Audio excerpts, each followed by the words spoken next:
The rain had been falling for hours. Cold, slow rain soaked the empty street at the edge of the city. Most people avoided this place. Broken buildings stood like silent ghosts, and the streetlights flickered as if they were tired of staying awake. Ethan walked alone, his jacket pulled tight around him. He did not like this area, but his shortcut home always passed through it. The night was too quiet, no cars, no voices. Only rain and wind. Then he heard it, a soft sound, not a voice, not a cry. Something in between. Ethan stopped walking. He listened. Again, there it was. A weak sound, almost like someone trying not to be heard. His heart beat faster. Hello? He called softly. No answer. The sound came again, closer this time. From behind an old wall near a broken building. Ethan hesitated. Every smart thought told him to leave. But something felt wrong. The sound was not dangerous. It was scared. Slowly, he walked toward the wall. Behind it, in the shadow, something moved. At first, Ethan thought it was an animal. Then he saw her. Small figure sat on the cold ground. Thin arms wrapped around her knees, bare feet pressed into the wet dirt. Her skin was smooth and pale, with no hair at all, not on her head, not anywhere. She looked up. Her eyes were large.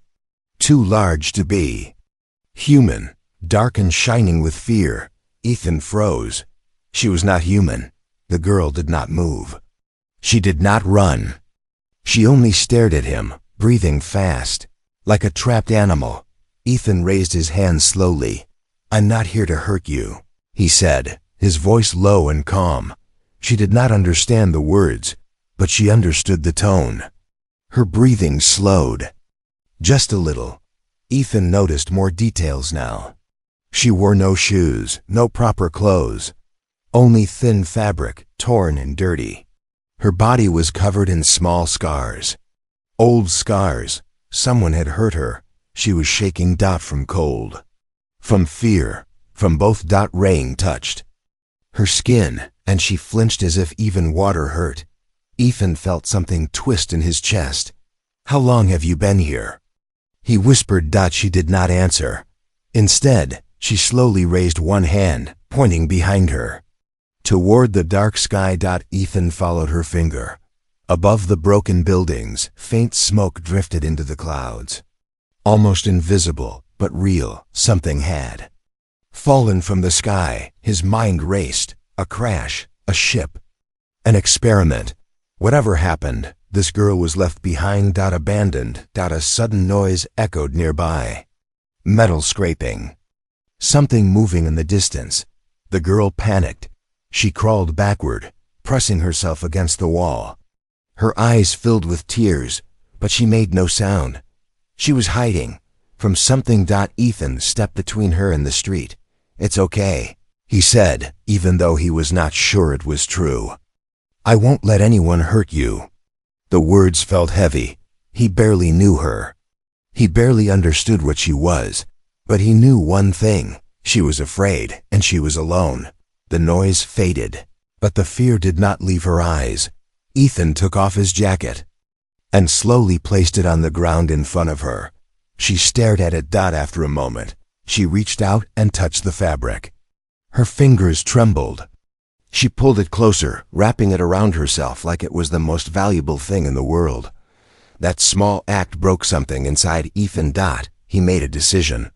I'm taking you with me, he said softly. She looked up at him, confused. He stood and offered his hand. For a long moment, she did nothing. Then very slowly, she placed her small hand into his. Her grip was weak, but desperate. As they walked away from the dark street, Ethan did not notice the small light blinking high above the city.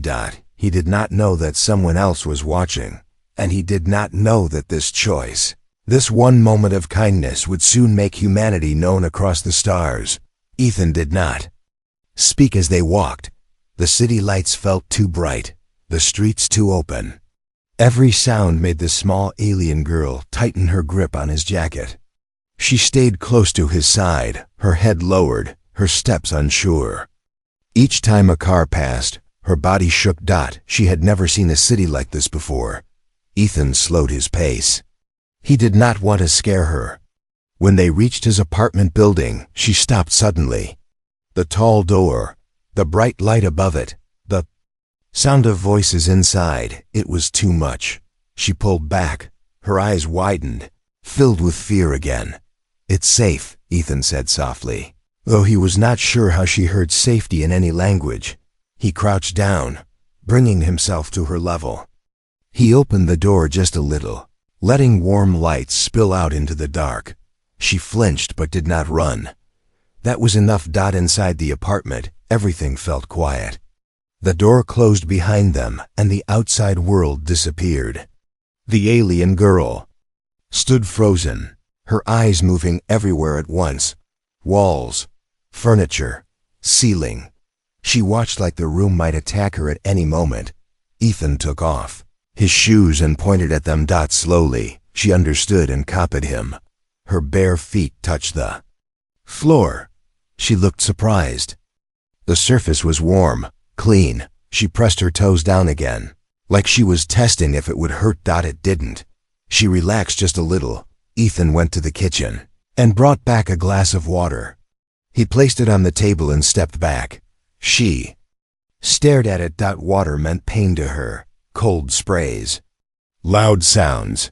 No choice. She shook her head quickly. Ethan did not push. He brought food instead. Simple food. Soup. The smell stopped her fear. Her eyes locked onto the bowl. Her body leaned forward before her mind could stop it. She ate fast. Too fast. Ethan noticed the way she guarded the food, the way her shoulders stayed tight even while eating. Like someone might take it away. She had learned hunger when she finished. She looked up at him, unsure. Waiting. Ethan smiled gently. "There's more," he said. Her eyes softened just a little. Later, as she sat on the couch wrapped in his jacket, Ethan noticed the marks on her arms more clearly. Thin lines. Round scars, some burned. Some cut. Not accidents. Tests. His hands clenched into fists. "What did they do to you?" he whispered. She watched him carefully, reading his face. Slowly, she raised her arm and touched one scar. Her expression changed, not pain, but memory. Cold rooms, bright lights, hands without kindness. She pulled her arm back quickly, hiding it again. Ethan stood up. "I'll get you something clean," he said. When he returned with fresh clothes and towels, she panicked. The towels reminded her of something else. Something bad. She backed away, her breathing fast. Ethan stopped. He set everything down and stepped back. "It's okay," he said quietly. "You choose."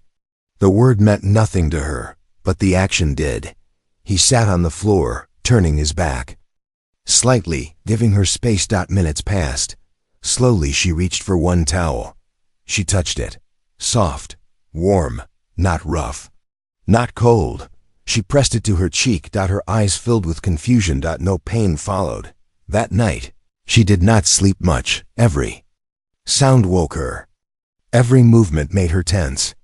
She sat curled up, watching Ethan like he might disappear if she looked away. At one point, Ethan woke and saw her staring. "You're safe," he said again. She did not answer, but she stayed. Outside, far above the clouds, a silent signal pulsed once. Then again. Someone had noticed the missing subject, and they were already searching. Morning light entered the apartment slowly. Ethan woke early. He did not sleep well. His mind kept returning to the small alien girl sitting on the couch, watching the door like it might open and take her away. When he stepped into the living room, she was already awake. She sat very still, wrapped in his jacket, her eyes following every movement he made. She did not look tired. She looked alert, ready. Like someone who had learned that sleep was dangerous. Ethan moved gently. "I'm going to make things warm," he said quietly. She did not understand the words, but she watched his hands. When Ethan turned on the bathroom light, she reacted instantly. Her body tightened. Her breath became fast. Her eyes locked onto the doorway. Light meant pain to her. Ethan noticed and turned the light lower. He stepped back again. "It's okay," he said. "Nothing bad." He filled the bathtub slowly. Warm water flowed in, soft and quiet. The sound stopped her breathing. Her eyes widened in panic. She took a step back. Then another. Water. To her, water was never gentle. It was cold, loud, forced, used to clean, to test, to hurt. Ethan turned off the tap immediately. He raised his hands. "No," he said softly. "No forcing." He dipped his hand into the water and smiled. "Warm," he said, placing his hand on his chest. "Safe." She watched carefully. Slowly, she reached out and touched the water with one finger. Her body waited for pain. Nothing happened. She touched it again. Still nothing. Her face changed, not relief, but confusion. She dipped her whole hand this time. The warmth shocked her. Not hurt. Warmth without fear. She pulled her hand back quickly, staring at it like it did not belong to her. Ethan stepped back again, giving her control. After a long moment, she stepped closer to the tub. Her movements were slow. Careful, she removed the jacket and placed it neatly on the floor, copying how Ethan treated his things. She stepped into the water. The moment her feet touched the warmth, her body froze. Her eyes filled with tears. She did not cry loudly. She did not scream. Tears rolled down silently as she sank slowly into the water. Her shoulders shook. Ethan stayed still. He did not touch her. He did not speak. He understood this moment was not about him. The warm water wrapped around her like something alive, something kind. It washed away dirt, but more than that, it washed away memories of cold rooms and cruel hands. For the first time in her life, water did not mean pain. It meant comfort. Her crying grew stronger. She pressed her hands into the water, lifting it, letting it fall again like she needed proof that it was real. Ethan turned away slightly, giving her dignity. Minutes passed. When the water stopped shaking, Ethan looked back. She sat quietly now, eyes closed, breathing slow. She looked peaceful. Ethan felt his chest tighten. He had not saved the world. He had not stopped a war. He had only given someone a warm bath. But it felt bigger than anything he had ever done.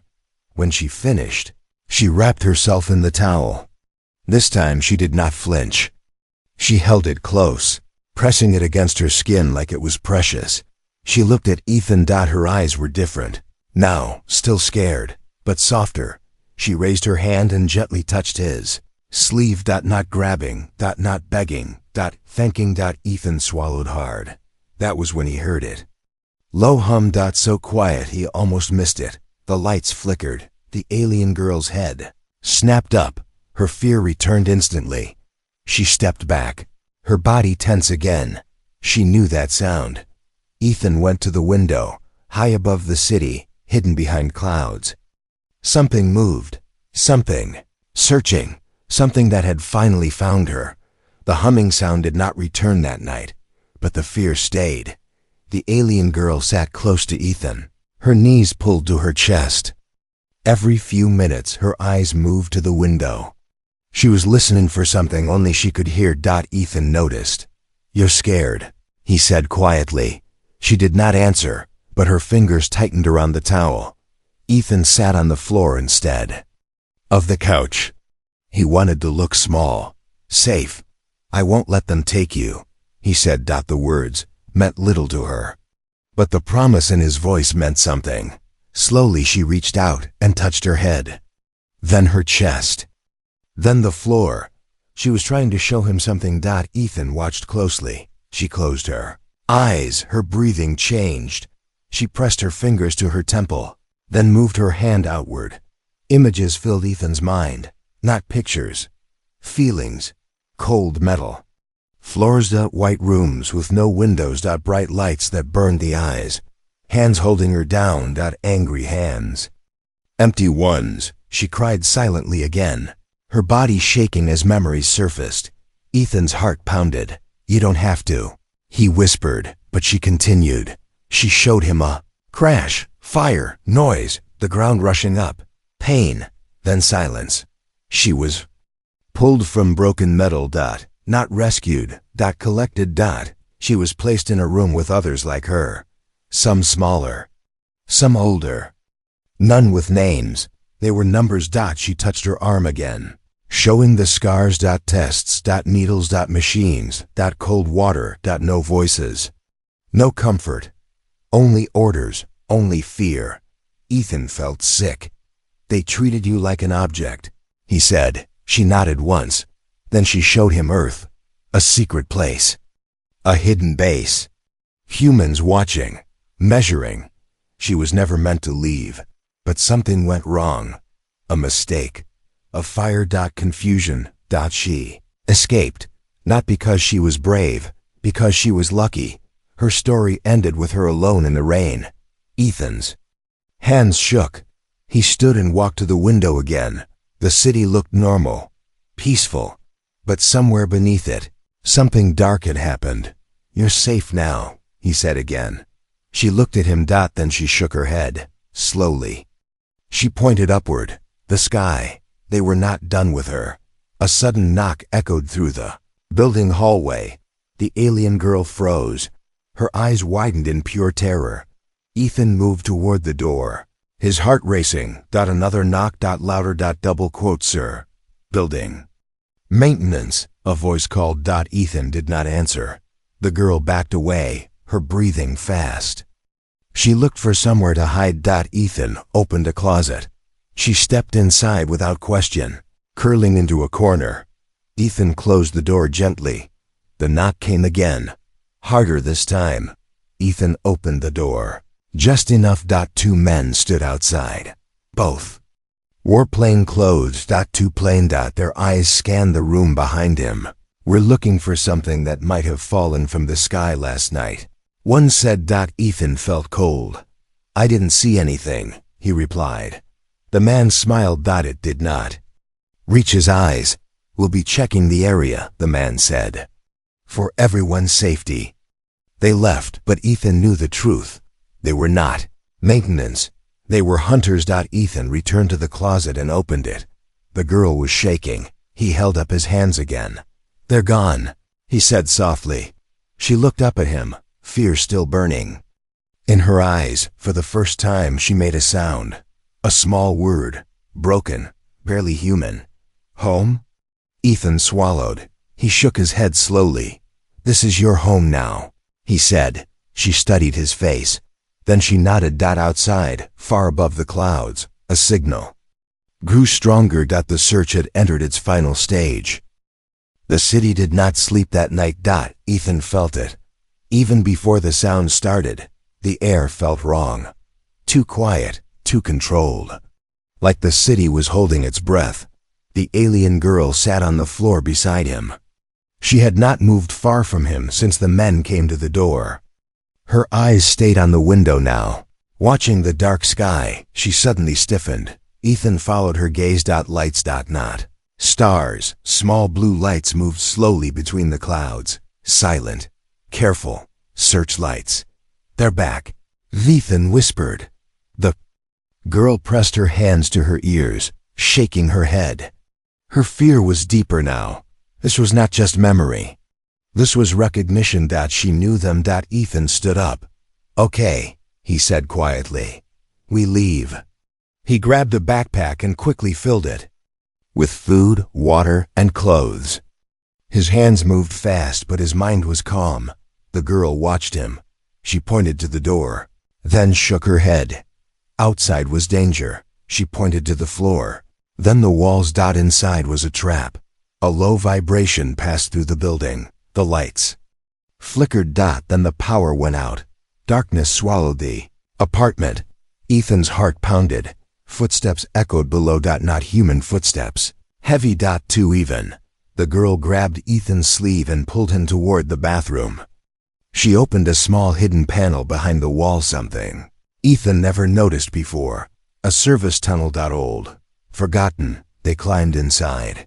Just as the apartment door burst open. Voices filled the room. Cold voices. Emotionless. Target located. One said. Ethan held his breath. Metal feet passed inches from the wall. The girl pressed herself against Ethan. Trembling, she did not cry, she was done crying. The tunnel led them outside into the cold night air. Rain fell again, hiding their movement above them. A ship hovered silently smooth. Dark. Alive. Beams of light scanned the streets. Ethan pulled the girl close. "We run when I say," he whispered. She nodded. They ran. The street exploded with light. A beam hit the ground beside them, burning the concrete. Ethan stumbled, but did not fall. The girl suddenly stopped. She turned. Ethan shouted, "No!" She stepped forward, raising her hands. She was giving herself up. To save him. "No!" Ethan yelled again, grabbing her wrist. She looked at him. Her eyes were full of fear, but also trust. She shook her head and tried to pull away. Ethan stood firm. "They don't own you," he said loudly. The beam stopped. A figure stepped out of the light. Tall, thin, not human. Its voice echoed inside Ethan's head. "Return the subject." "She's not a subject," Ethan said. "She's a person." The being paused. Confusion rippled through it. "Humans interfere," it replied. "This unit belongs to us." Ethan stepped in front of her. "Then you'll have to go through me."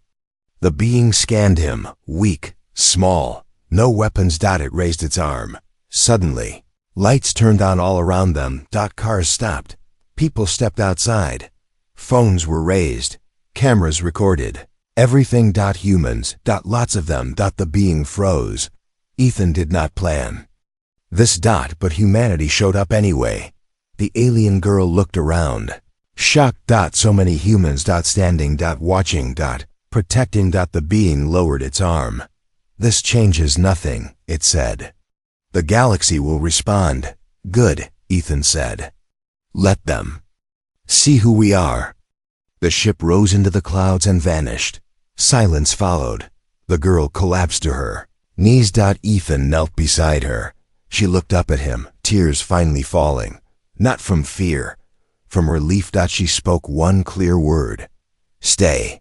Ethan smiled. "You're not going anywhere," he said. High above Earth, signals spread across space. A message was sent. Humans interfere. Humans protect. Humans are dangerous. The night did not return to normal. News spread faster than fear. Videos of the strange lights, the tall being, and the human who stood in front of it flooded the world within hours. No one could stop it. Phones recorded everything. Humans shared it everywhere. Ethan watched the screen in silence. The alien girl sat beside him, wrapped in a blanket. She leaned against his arm, still shaking. But she did not hide anymore. She was watching too. The government arrived before sunrise. Not soldiers. Guns. Just people in suits. Speaking carefully, they asked questions. Ethan answered honestly. "She's not a weapon," he said. "She's a child." Some of them listened. Some of them didn't. But none of them tried to take her, because outside, millions of humans were watching. And humans had already chosen a side. Across the planet, people gathered, not to fight, not to panic, but to stand, protect her. "She's not property. We are not monsters." The messages echoed everywhere. The alien girl did not understand the words, but she felt the meaning. For the first time, she slept without waking in fear. Far beyond Earth, the signal reached the Galactic Council. A place of power, of cold decisions. Screens lit up, humans standing between one of their own, and a hunter. No weapons. No shields. Only bodies. Only voices. The council watched in silence. "They interfere," one voice said. "They protect the weak," another replied. "They do not follow expected behavior." A third voice spoke, slow and careful. "That makes them dangerous." Back on Earth, the alien girl woke and touched Ethan's arm gently. He opened his eyes. "It's okay," he said. She looked at him and placed her hand on her chest. Then on his, a simple gesture. Connection. She was learning. Ethan smiled. "They're afraid of us," he said quietly. Not because we're strong, but because we care. Outside, drones hovered in the sky. Not alien.human.protective. No one ordered them. People volunteered. Checkers checked the girl carefully. She resisted at first, then allowed it when Ethan stayed close. She's been through a lot. One doctor said softly. Ethan nodded. We all have, he replied. That afternoon, a message came, not through speakers. Not through screens, inside. Every human mind, clear, calm, cold, returned the subject. This is your final warning. Fear spread, but it did not control them. Ethan stood up. He looked at the alien girl. She shook her head. Fear returning. He knelt. They want you, he said, but they won't take you. He stood and spoke to the cameras. She is not a thing. Ethan said, she's family now. Humans listened. The message returned. You choose conflict. Ethan did not hesitate. Yes, he said. If protecting a child is conflict, then yes. Silence followed. Then something changed. The sky did. Not darkened. No ships appeared. Instead, the message changed. We observe. The council watched again. Humans forming shields around one. Small alien, sharing food, sharing names. The council recorded everything. They will not stop. One voice said. No, another replied. They will not. A final voice spoke. Mark this world as protected. The decision shocked them all. Earth was no longer prey. The alien girl felt it. She looked up at the sky and relaxed. For the first time, the universe stepped back. Ethan sat beside her as the sun set. You're safe, he said again. This time, it was true.